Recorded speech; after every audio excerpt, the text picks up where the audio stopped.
오늘은 성취자 예수님.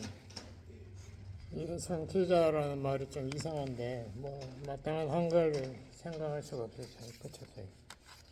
영어로는 fulfiller, 성취했다는 거죠. 이 약속을 성취했다. 본문은 고린도후서 1장 15절에서 22절. 제가 본문을 봉독하겠습니다. 286페이지.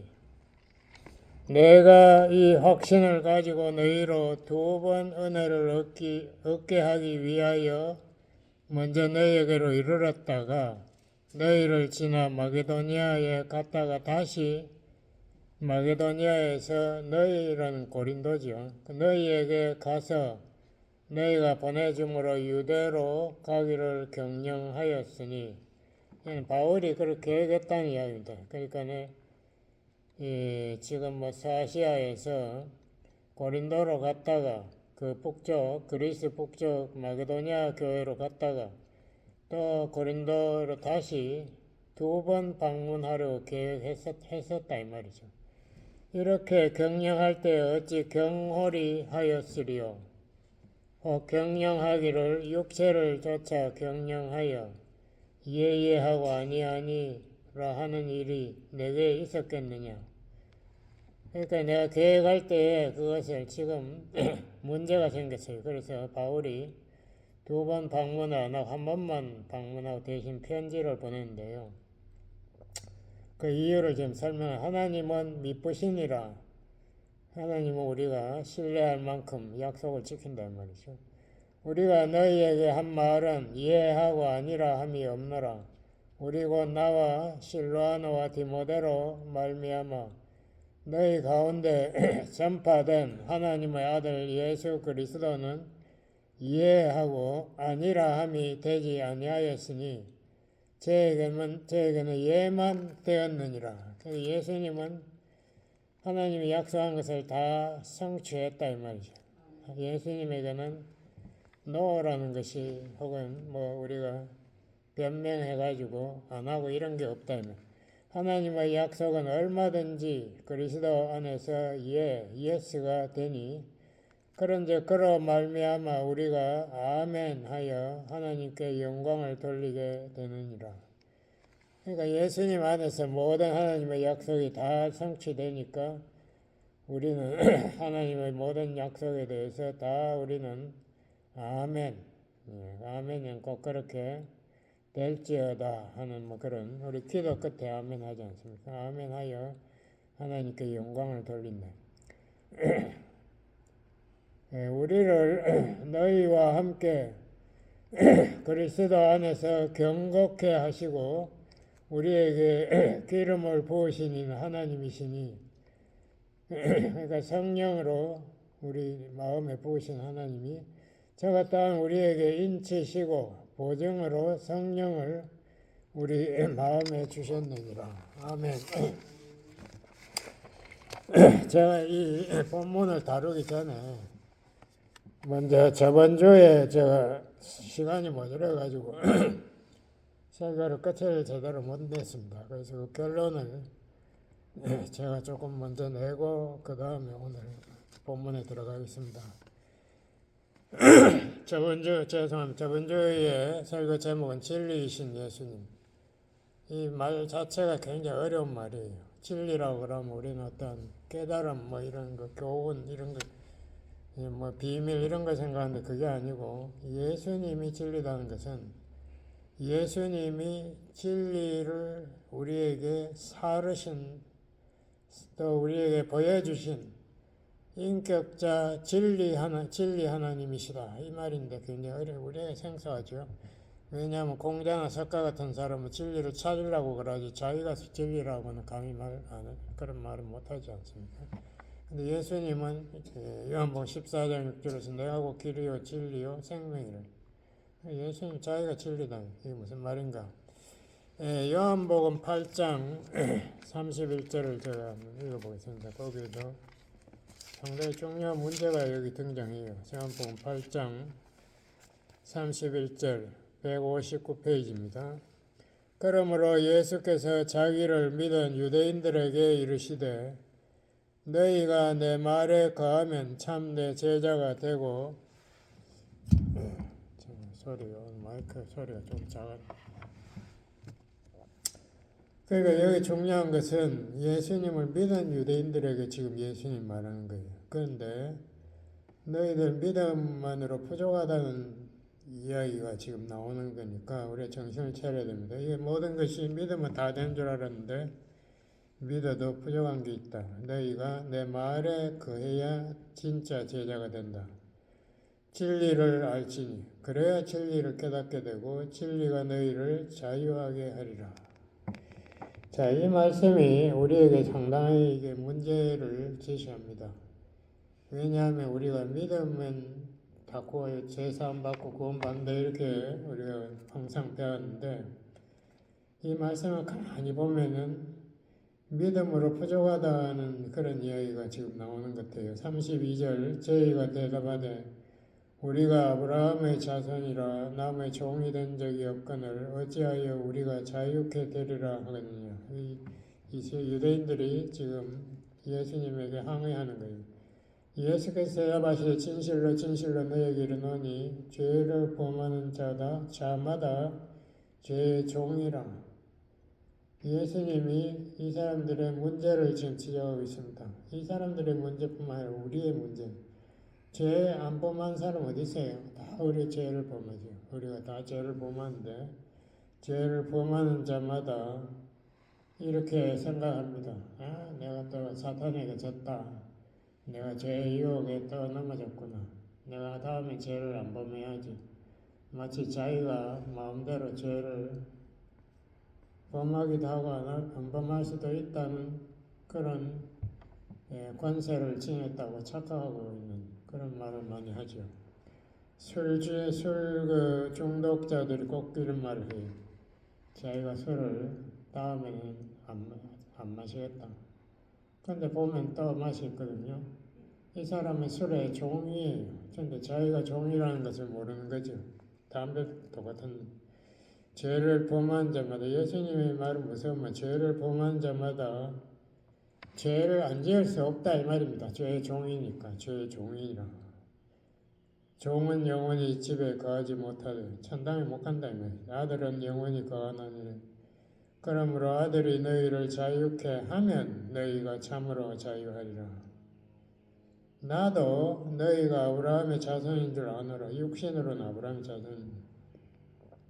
그러나 예수님이 여기 아주 무서운 말이에요. 내 말이 너희 속에 있을 곳이 없으므로 너희가 나를 죽이려 하는도다.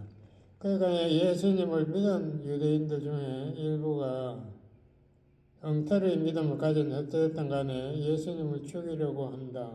앞으로 얼마 안 있으면은 이제 예수님 잡혀가가지고 이 군중들이 투표하지 않습니까? 투표해서 전부 십자가 못 박아라고 생을 쳐가지고 예수님이 죽게 되는데. 근데 여기에 더 무서운 말이 내 말이 너희 속에 있을 것이 없으므로 믿는 자한테 예수님 분명히 말한 거예요. 여기 믿는 유대인들의 31절 예수님이 이렇게 말했다는 것은 우리에게 상당히 혼란을 주는 말입니다. 그런데 여기에서 예수님이 믿음 외에도 믿음의 플러스 하나 더 필요하다는 걸 분명히 말했는데 그게 뭔가 하면 31절 후반절에 너희가 내 말에 거하면 참 내 제자가 되고 거한다는 말 이게 무슨 말인가? 이 거한다는 말을 영어로는 abide 헬라 말로 메노라고 하는데 머물다 그 집에 산다 이 말이에요. 그 집에 같이 살면 그러니까 내하고 같이 살면 내 말과 같이 살면 참 진짜 내 제자가 되고 네가 진리를 깨달을 수 있다. 그러니까 하나님의 말씀을 이런 성도들 많이 받지 않습니까? 뭐 부흥회 같은 집회가 있으면 가가지고 은혜 받았다. 뭐 부흥사가 또 그런 말을 하더라고. 이제 은혜 받았으니까 몇 달은 좀 뭐 은혜 안 받아도 된다고. 자기 은혜 받았으니까 그걸로 신앙생활을 유지할 수 있다고 믿기 좋더라고. 옛날에 그런 말 많이 들었어요. 여러분 들었는지 모르겠는데. 자, 이게 어떻게 됐나? 이것을 제가 여기 누가복음 8장을 가지고 조금 설명을 하겠습니다. 이게 중요합니다. 이 우리가 믿음으로 다 제사함과 구원받는다는 그 말을 조금 보충할 필요가 있다는 걸 제가 여기서 지금 설명하는데요. 누가복음 8장 15절부터 제가 15절이 아니고 여기 씨 뿌리는 비유에 13절부터 제가 씨 뿌리는데 13절에 이 씨가 어디에 떨어졌나? 바위 위에 있다. 그것은 말씀을 들을 때에 기쁨으로 받으나 뿌리가 없어. 그게 처음에는 깨달은 거예요. 아, 이거 뭐, 예? 자기가 없어도 하나님께서 받아주시고, 저도 예수님 공로로 다 세상 받고, 뭐 이런 거, 그 너무 복음이라는 게 좋은 소식, 기쁜 소식 아닙니까? 기쁨으로 받으나 뿌리가 없어 잠깐 믿다가, 그 이 사람 믿은 사람이에요. 잠깐 믿었다고 분명히 여기서 나서 잠깐 믿다가 시험을 받을 때 배반하는 자요. 이 사람의 문제는 말씀을 받을 때는 주워 들을 때는 기뻤다. 그러니까 말씀이 깨달음 줘가지고 아 이제 내가 믿어야지 이렇게 자기 딴은 각오도 하고 했지만은 뿌리가 없다는 것은 그 말씀이 그 사람에게 어떤 각오, 의지, 결단 이 말씀이 그 사람을 변화시키는 역사가 없다. 이 말씀을 이 사람이 우선 읽어야 될 거 아니에요. 읽지를 않는 거예요. 말씀을 공부해야 될 거 아니에요. 공부를 안 하는 거예요. 그냥 뭐 집에 가면 뭐 성경은 날라가 버리고 없고 그냥 자기 관심 있는 것만 뭐 TV만 들고다가 그러다가 뭐 한 번씩 부흥회는 참석 이런 믿음인 것 같아요. 잠깐 믿다가 시험을 받을 때에 배반하는 그러니까 조금씩 살다 보면 시련이 오잖아요. 시련이 오면은 그만 나가 떨어지는 거예요. 믿음이 엉터리니까 이게 왜 엉터리인가 말씀의 뿌리가 내려가지 않았기 때문에 그런데 15절에 제대로 된 신앙 믿음을 봅시다. 15절에 보면 좋은 땅에 있다는 것은 착하고 좋은 마음으로 말씀을 듣고 이 사람도 말씀 듣는 건 똑같아요. 말씀을 듣고 이 사람은 지키어가 딱 달라붙어. 지키어. 그 말씀을 그냥 지식으로만 주워 들은 게 아니라 자기 삶에 아 내가 이런 삶의 변화 말씀을 삶에 이렇게 한번 실천해 봐야 되겠다. 이런 시도가 있다. 이게 사람의 의지를 이야기하는 겁니다. 지키어. 말씀을 지키려면 한 번만 딱 지켜가지고 또 그 사람이 변하지 않습니다. 술 안 먹겠다고 하루 무사히 지냈다고 해서 그 다음날 또 안 마시, 그거는 보장이 없는 거예요. 인내로 결실하는 자니라. 여기 제일 중요한 말이 인내로 결실하는 자니라. 그 삶이 정말 제대로 바뀌려면 인내가 들어가야 돼. 그 말씀을 내 삶에서 꾸준히 실천해서 내 삶이, 내 인격이, 내 마음이, 성품이 변화가 일어나야 그걸 결실이라고 한다. 이 차이를 여러분 아시겠습니까? 이 뿌리가 없는 것은 말씀이 사라져 버린 거예요. 그 믿음도 조금 있다가 시련에 묻혀 없어져 버린 거예요. 그거 믿음, 진짜 믿음이 아니다. 그걸 우리가 성경은 분명히 두 가지, 지금 예수님도 여기 두 가지로 이야기하고 있습니다. 그 진리를 알지니라는 이것은 말씀을 삶에 실천해서 내가 그 말씀이 능력을 체험적으로 알 때 그걸 우리가 진리를 안다. 진리를 하나의 지식으로 아는 것하고는 다릅니다. 이건 체험적으로 헬라어로 기노스카라고 그러는 것은 예수님도 그런 말을 많이 했어요. 네가 나를 알게 된다. 알게 된다는 것은 예수님과 같이 교제를 하고 말씀을 자기 삶에 실천할 때에 예수님을 체험적으로 알게 되고, 그렇게 될 때에 진리가 너희를 죄의 능력에서 자유케 한다. 죄의 능력을 우습게 보면 안 돼요. 그까짓 거 내가 한번 결단하면 내가 긁고 갈 수 있다. 웃기지 마세요. 죄의 능력이 얼마나 무서운데, 온 인류가 전부 다 죄의 종인데 꼼짝 못하잖아요. 죄의 능력은 사탄에서 온 거예요. 그러니까 우리가 죄를 이기기가 얼마나 힘든데, 그러니까 우리가 말씀에 그렇게 우리가 묵상하고 공부하고 말씀을 외우고 이렇게 노력하는 거예요. 그렇게 안 하면 안 되니까. 온 세상을 사탄이 다스리고 있지 않습니까? 세상의 왕이라는. 그런데 그것을 우리가 하나의 그냥 지식적으로 뭐 하나 주워들었다, 내가 알았다 해가지고 그것이 내 것이 되었다라는 것하고는 다르다는 것을 깨닫지 못하고 내가 마치 된 것처럼 착각하는 삶을 살면 안 된다. 그래서 우리가 죄에서부터 자유한다는 것이 인내가 들어가야 된다는 걸 기억하시기 바랍니다. 인내. 지키여 인내로 결실한다. 오늘 제가 기도할 때도 읽은 말씀, 요한복음 15장 7절에도 그런 말, 예수님이 그러세요. 내 말이 너희 안에 거한다는 거, 같이 산다는 거 있죠. 그러니까 말씀으로 늘 자기가 먹고, 말씀을 삶의 실천에서 체험하고, 말씀의 능력을 체험하고, 이렇게 거하면 무엇이든지 원하는 대로 구하라. 다 이루게 하겠다. 기도의 능력이 여기에 생기는 거예요. 기도 하나님의 응답이 없다. 하나님 앞에 자꾸 불평하지 말고 내가 정말 하나님의 말씀을 붙잡고 사는가, 말씀을 내 삶에 실천하는가, 그거부터 우리가 체크해서 내 믿음이 산 믿음, 야고보가 그랬죠. 실천 없는 믿음, 죽은 믿음.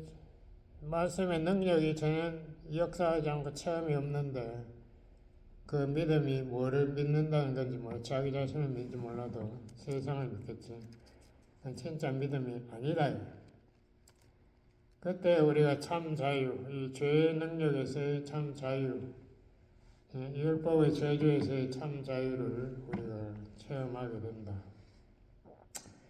로마 12장 2절에도 그 말이 있잖아요. 이 세대를 본받지 말고 이 세상을 자꾸 따라가지, 죄 유혹에 자꾸 넘어지지 말고 오직 마음을 새롭게 함으로 변화를 받아. 그 마음이 어떻게 새롭게 됩니까? 생각이 바뀌어야죠.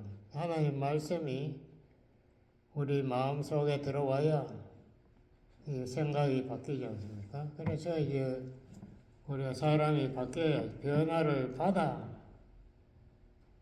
근데 옛날하고 똑같은 성격, 성품, 옛날 똑같은 습관, 똑같은 생활 스타일로 살면서 무슨 변화가 있어요? 변화라는 말을 하면 안 되죠. 그거는 열매가 말라 비틀어져 죽은 거죠. 생명 없는 거예요. 그래서 우리의 말씀이 우리 안에서 정말 거하는가, 역사하고 그 능력을 내가 체험하고 있는가, 이것이 정말 중요합니다. 산 믿음과 죽은 믿음의 차이죠. 그렇게 변화를 받아 하나님을 선하시고 기뻐하시고 온전하신 뜻이 무엇인지 분별하도록 하라. 그러니까 내 뜻이 아니고 하나님의 뜻을 내 삶에서 실천해 보여라. 그래서 네가 실천해서 그 능력을 체험하고 그 진리를 체험적으로 알아라. 그 분별하는 거예요. 우리가 그러한 것을 제가 그래서 우리가 진리란 세상 진리, 석가모니, 공자 이런 사람들 진리는 사람을 변화시키지 못해요. 그냥 사람 머릿속에 그냥 상식적인 거 가득 때려 넣어가지고 내가 니보다 더 예의를 잘 지키니까 내가 군자고 너는 쌍놈이다. 이따위 소리만 하지. 사람을 근본적으로 변화시키거나 그 죄의 능력을 저희가 항상 패배하고 있다는 깨닫지 못해요. 그 엉터리지. 그 진리가 아니에요. 오늘 이제 본문으로 제가 들어가겠습니다. 오늘 우리가 이 성취자 예수님, 예수님은 무엇이든지 다 이루신다. 성취, 영어로 fulfiller, 다 이루신다.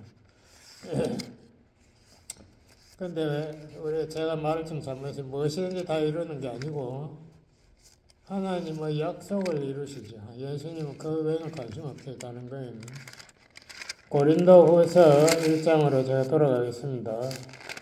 여기 보면 예수님은 일어나서 20절에 하나님의 약속은 얼마든지 그리스도 안에서 예스가 되니 그런즉 그로 말미암아 우리가 아멘한다.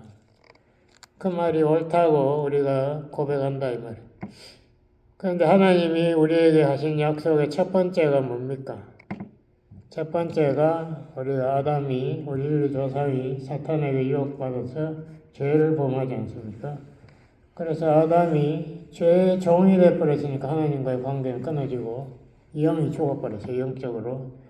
그래서 에덴 동산에서 쫓겨나고 뭐 이렇게 됐는데 하나님 창세기 3장 15절 여러분 다 아시다시피 그때 하나님이 아담에게 약속을 합니다.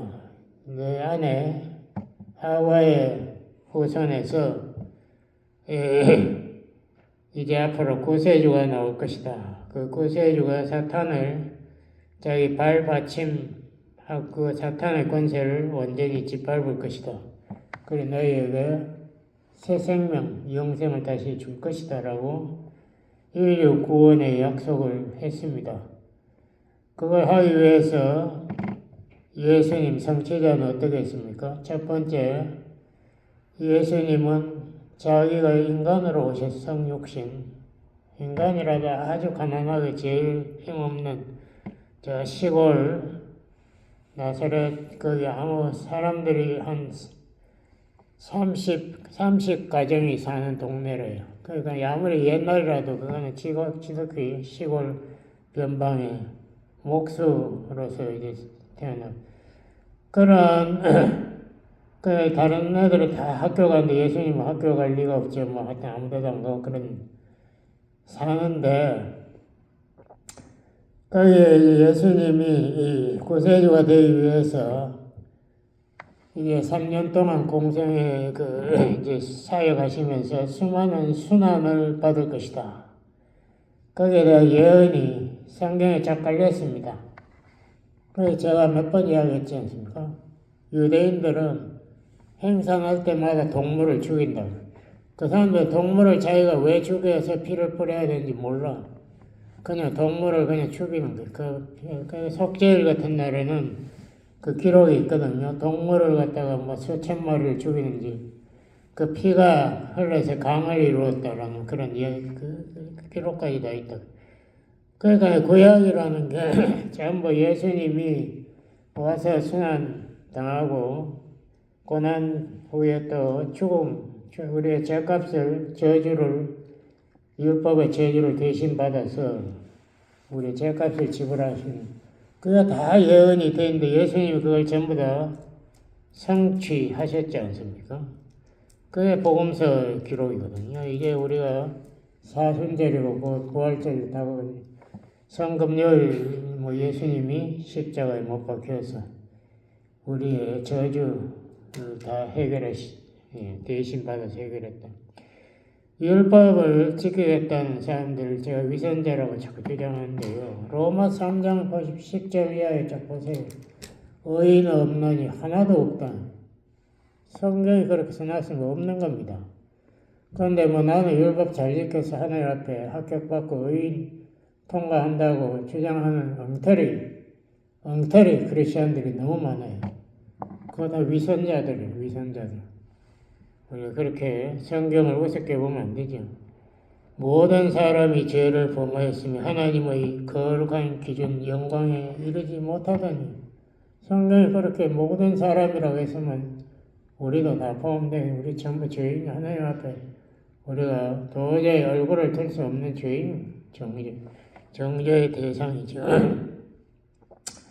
그 율법이 요구하는 오직 예수님이 오셔서 하나님의 뜻을 성취하시고 우리에게 자기의 의를 선물로 주셨습니다. 이걸 칭의라고 해요. 우리가 예수님의 의를 나의 의로 믿으면 하나님께서 우리의 죄를 사하시고 우리를 의인이라. 우리가 의인이 될 리가 없지. 우리 밤낮 죄 짓는데. 그렇지만 율법의 성취자로 우리를 만들어 주셨다. 예수님 공로로. 예수님이 그 성경에서 하나님이 요구하신 것, 약속뿐만 아니라 요구하신 것도 전부 다 성취하셨다는 거예요. 그리고 이 구약에 보면은 이 특별히 하나님 같은 은혜의 절기 같은 걸 정해놓은 게 있어요. 하나님께서 우리에게 은혜 주시려고. 가장 대표적인 거를 제가 다 될 수요. 그 시간 관계상 불가능하고. 세 가지가 연결되어 있는데요. 첫 번째가 일주일에 한 번씩 오는 안식일.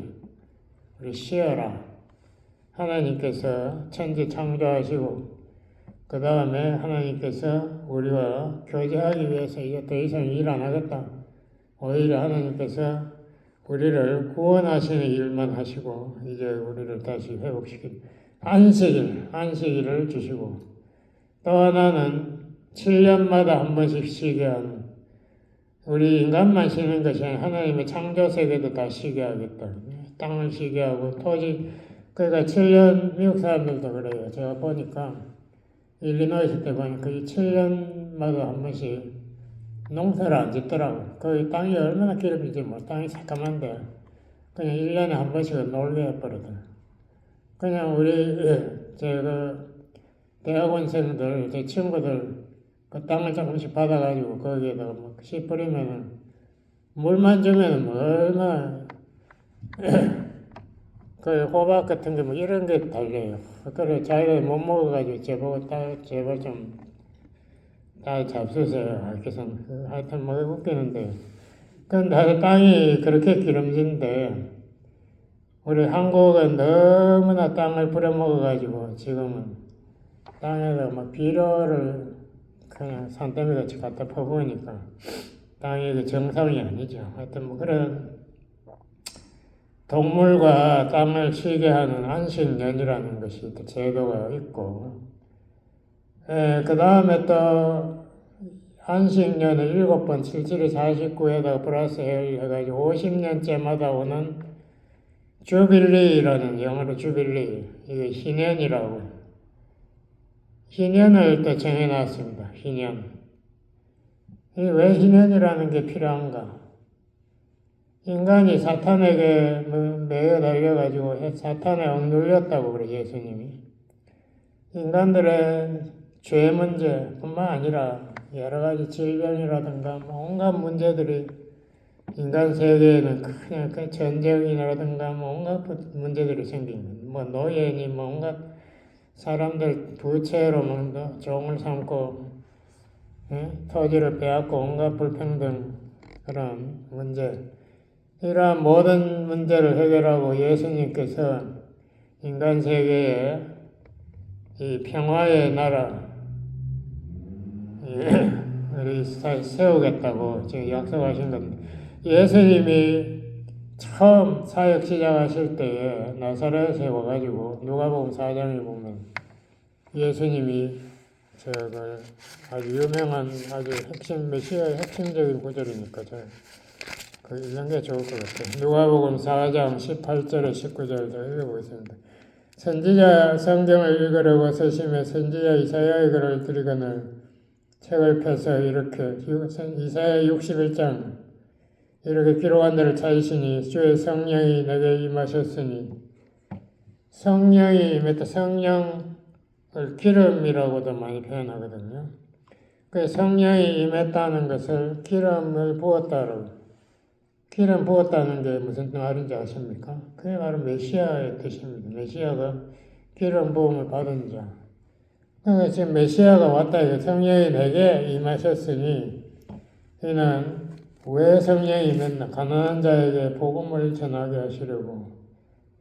그러니까 배부른 자는 복음을 필요로 하지 않으니까 가난한 자, 영적으로 회개하는 자, 죄 회개하는데 가난한 자에게 복음을 전하게 하시려고 내게 기름을 부으시고 나를 보내서 포로된 자에게 자유를, 죄에 포로된 자에게 자유, 눈먼 자의 영안이 감겨가지고 아무것도 안 보이는 사람들에게 다시 보게 함을 전파하며, 눌린 자, 사탄에게 눌려서 괴로움 받는 자들에게 자유케 하고, 주의 은혜의 해, 은혜의 해가 희년, 주빌리입니다. 은혜의 해를 전파하게 하려 하심이라 했더라. 책을 덮어 맡은 자에게 주시고 앉으시니 회당에 있는 자들이 다 주목하여 보더니 예수께서 저희에게 말씀하시되 이 글이 이 이사야의 예언이 오늘 너희 귀에 응하였느니라. 예수님이 그 말은 자기가 메시아고 그 메시아가 와서 백성들의 아픔을 모두 치료하게 회복시키겠다는 이사야의 예언이 지금 이루어졌다. 메시아가 와서 지금부터 성령의 역사를 시작하니까. 그래서 이 세 가지 제도가 아주 구약의 제도들 다 중요하지만 그 중에 핵심적인 세 가지 제도가 있습니다. 그런데 예수님이 자기의 그 사역 3년 사역은 바로 희년에 예언된 사역을 자기가 성취하려고 왔다. 그래서 이 모든 사람들을 치료하고 복음을 전하는 사역을 예수님이 하셨죠. 그렇다면 예수님이 메시아라는 말은 어디서 나왔을까? 여러분 그런 거 생각해 보셨습니까? 구약에 보면은 시편 2편에 처음 나와요. 시편 2편 2절. 2절을 자꾸 시간 가니까 거기 보면은 이 왕이 나오는데 이 왕이 기름 부음을 받았다. 물론 왕도 기름 부음을 받고 제사장도 받고 선지자도 받았지만 그 중에서 구약의 가장 주인공, 최고 중요한 분은 메시아가 성령 기름을 받은 자. 그래서 기름 부음을 받았다. 그것을 마샤라 그래요. 히브리어로 마샤. 마샤가 변해가지고 메시아가 되는 겁니다. 그래서 기름 부음을 받은 자가 바로 메시아다. 그런데 이 시편 2편에 보면은 바로 하나님께서 특별히 정하신 하나님의 아들, 그분이 바로 왕이시고 그분이 메시아다라는 말이 처음 나옵니다. 그 앞에도 그런 의미의 말은 많이 나와요. 메시아가 온다는 것은. 그 다음 시편 110편에도 비슷한 말이에요. 그분이 하나님의 오른편 위에. 그러니까 천사들이 하나님 오른편에 앉았다는 말은 절대 없어요. 그러니까 하나님의 오른편에 앉았다는 건 제2인자, 하나님의 권력을 대신할 수 있는 자, 그분이 바로 메시아다. 그 메시아가 예언서 다니엘서에 나옵니다. 다니엘서 7장에 보면은 그분이 하늘 구름을 타고 와가지고 하나님 앞에 나와서 나라를 바친다. 천년왕국을 말하는 거죠. 천년왕국을 이제 왕으로 다스리기 위해서 하나님 아버지 앞에 나와서 이제 재림하시는 거죠. 그 예수님이 재판받을 때, 대제사장이 재판받을 때 그 말을 그대로 했어요. 다니엘서 7장 13절을 인용하면서 그것이 이루어지는 걸 네가 앞으로 볼 것이다 라고 분명히 하늘에서 구름 타고 와서 자기가 나라를 세울 것을 직접 이야기하셨지. 예수님 자신이 메시아라는 것을 여러 군데 이야기했고 하나님의 아들이라는 말은 더군다나 여러 군데 베드로도 그 신앙 고백했지 않습니까? 당신은 메시아시여 하나님의 아들입니다. 아주 예수님에 대한 아주 핵심적인. 그리고 예수님을 복음서에 보면 그리스도라는 말을 많이 씁니다. 이것도 어디서 나왔는가? 헬라어에는 메시아라는 말을 크리오라고 불렀어요. 크리오가 그리스도가 돼버려요. 말이 약간 변화되면서. 그래서 그리스도, 예수는 메시아다 이 말이에요. 그러니까 메시아라는 개념이 굉장히 중요해요. 예수님을 정의하는 그 말이 메시아. 그 메시아가 하나님의 아들이고 영원전하는 왕이시고 평화의 왕이시고 그분이 하나님의 나라를 세운다. 사탄의 나라를 정복하고 하나님 나라를 세운다. 그러므로 그분이 바로 가장 신구약을 통해서 가장 핵심의 주인공이죠. 누가복음 24장 거기 쭉 보면 구약의 모든 예언은 예수님이 성취했다라고 분명히 말하고 있습니다. 오늘 본문 배경을 조금 시간이 또 지나가 버렸는데, 이거는 이제 바울이 고린도 교회 문제가 너무 음란하고 뭔가 자기 아버지하고 사는 여자 후처가 있나 하여튼 아버지가 아니라 아버지가 죽었으니까 그 아들하고 사는 후처 이런 여러 가지 문제들, 거기다 거짓 선지자 거짓 사도가 와가지고 바울은 가짜다 자기가 진짜다 이런 문제들 때문에 바울이 가서 이제 고린도 문제를 해결하려고 시도해 봤어요. 이거는 이제 고린도 교회를 개척하고 난 후에 나중에 또 찾아온. 근데 오히려 그 사람들이 바울에게 막 도전을 하는 거예요. 네가 사도가 된 증거가 어딨느냐. 사도 증거라면 최소한도 예수님 사역 때 살아있어요. 예수님을 죽음과 부활을 목도 당신 봤느냐 이런 식으로 막 질문을 던지면서 오히려 공격받음으로써 바울이 포기해버리고 떠났다가 다시 방문하려고 했다가 취소했던 아까 제가 읽은 고린도후서 1장 그 이야기입니다.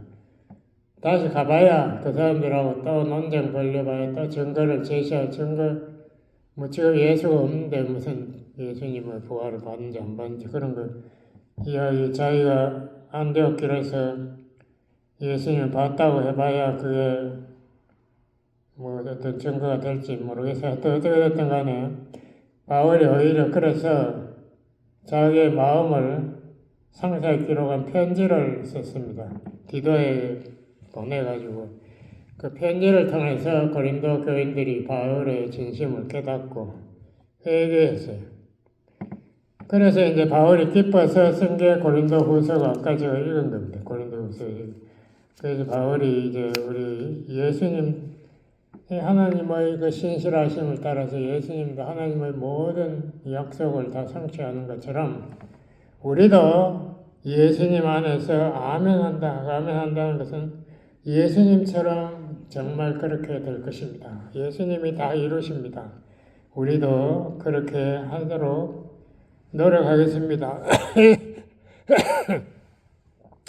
우리가 기도할 때에 우리가 아멘 하는 두 가지 의미가 있습니다. 하나는 예수님께서 하나님의 약속을 다 성취하신다는 그 신앙 고백.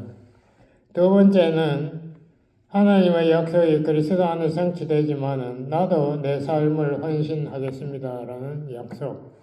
그 두 가지를 합해가지고 우리가 아멘한다. 이런 설명이 있습니다. 그래서 우리 예수님은 이 모든 이 인간의 정말 난장판이잖아요. 아담이 죄 짓고 나서 인류 사회 그걸 다 치료해가지고 자기가 전부 다 그 인류의 모든 아픔을 해결하고 십자가에서 해결하고 지금 성령을 보내서 우리를 바로잡으려고 하시는 그런 신실하신 분이다. 그걸 기억하시기 바랍니다. 기도하시겠습니다. 아버지 하나님 감사합니다. 우리 예수님만이 참으로 모든 하나님의 약속에 예스가 되시는 분이고 우리는 거기에 아멘함으로써 우리가 예수님의 그 신실하심을 믿고 우리도 따라가기를 원합니다. 하나님 안에 감사하고 예수님 이름으로 기도드렸습니다. 아멘.